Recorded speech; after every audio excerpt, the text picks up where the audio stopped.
Shakespeare. Words and meanings. When reading Shakespeare, do you sometimes have difficulty understanding what it means? There can be several reasons for this. Vocabulary, syntax, structure, and just simply poetic choices can all combine to make the text difficult to comprehend when reading, which is perfectly understandable as we are approaching a 400-plus-year-old text. Or is it? Firstly, we need to establish something which is rarely taken into account. Is Shakespeare literature? Now, the Encyclopaedia Britannica has dozens of pages under the heading Literature, one paragraph on drama, and mentions Shakespeare about 4 or 5 times. And that's the modern view.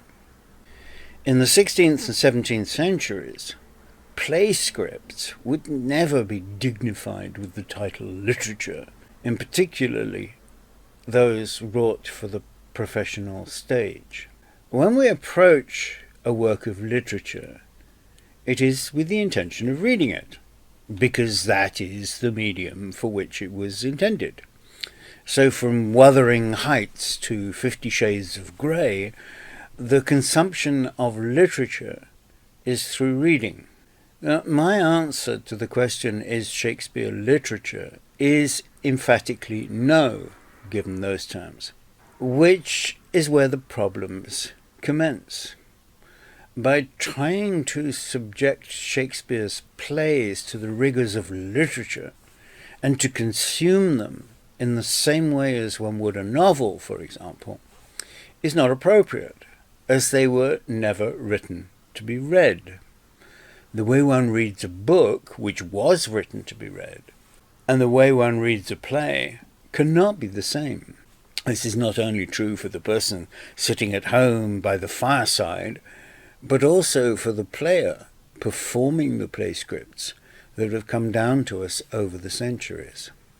A lot of the problems with understanding Shakespeare stem from this.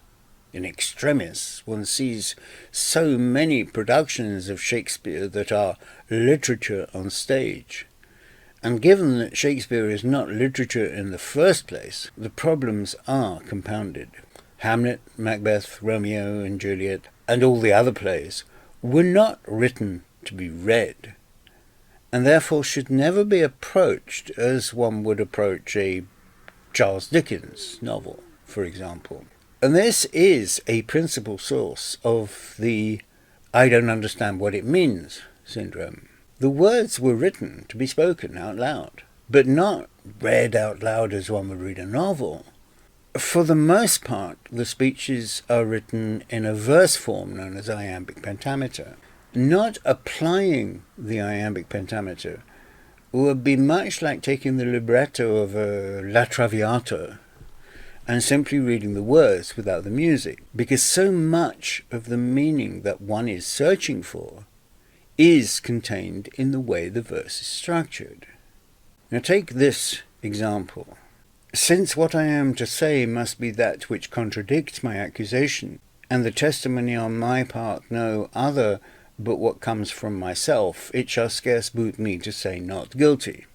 A long and extremely complex sentence, which is very difficult to decipher when presented in like this. Now, without going into too much detail about the technicalities of performing blank verse, suffice it to say that Shakespeare's total mastery of language and the way he uses iambic pentameter to help the player isolates certain words that need to be given more emphasis and stress when the lines are performed. Now, this has 2 major effects. The first is to render the lines more conversational than literary. And secondly, the meaning becomes much clearer when doing so. One of the principal rules of performing iambic pentameter is that the last word of each verse line must be made to stand out or be given emphasis by the player. So in this case we have that and other me guilty. Reading it as though it were literature, one would never stress those words. Our intellect would go for the important words. And this is where the genius of Shakespeare comes into play. The context of this moment in Winter's Tale is that Hermione, the Queen, has just given birth. Her husband has become convinced that the child is not his, and Hermione has been summoned directly from the birth room to be tried publicly for adultery.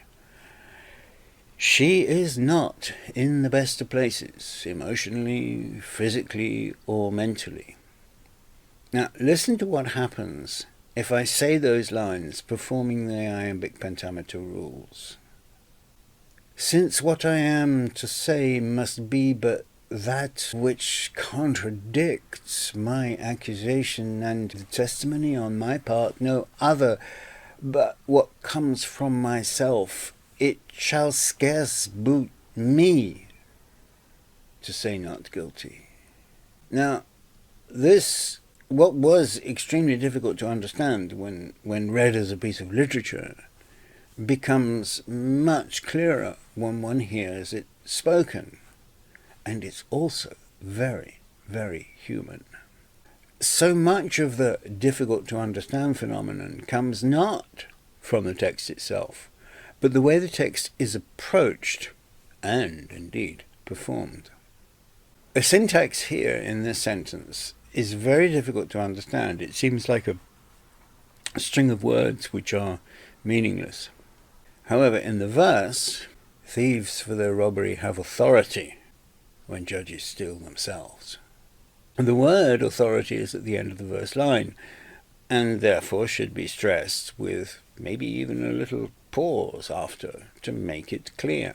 What I have outlined in this video is one, I believe, of the principal reasons why modern audiences, readers and players find Shakespeare difficult to understand. Learning the techniques of performing iambic pentameter will overcome those difficulties and make Shakespeare very much more accessible to a modern audience.